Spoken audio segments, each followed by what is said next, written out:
गेलं तर महाराष्ट्राकरता ही फार दुर्दैवी घटना आहे।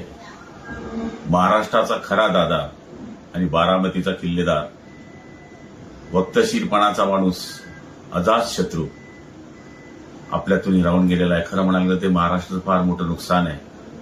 ते कोणत्या पक्षाचे होते पेक्षा ते सगळ्यांचे दादा होते। सभागृहामधलं त्यांचं शिस्त पद्धतीनं वागणं, कोणाशीही बोललं तर 5 मिनिटांमध्ये ते रागवणं, विसरणं आणि सगळ्यांवर प्रेम करणं, विकास हाच त्यांच्या मनातला ध्यास होता।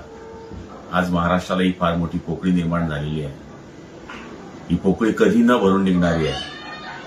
हे फक्त पवार कुटुंबाचं दुःख नाही, हे आमच्यासारख्या, तुमच्यासारख्या दीनदलित, पीडित, शोषित सगळ्या लोकांचं भयानक दुःख आहे। अशा आमच्या लाडक्या दादाला श्रद्धांजली अर्पण करत असताना मन हेलावतंय की ज्याने सगळ्यांना न्याय दिला त्याला परमेश्वराने का न्याय दिला नाही, हे माझं परमेश्वराकडे मागणं आहे। पण असो, झालेली घटना ही सत्य आहे असं मी मानतो आणि ते आपण पाहिलेलं आहे। अशा आमच्या दादाला जळगाव जिल्ह्याच्या वतीनं मी भावपूर्ण आदरांजली अर्पण करतो। ओम शांती।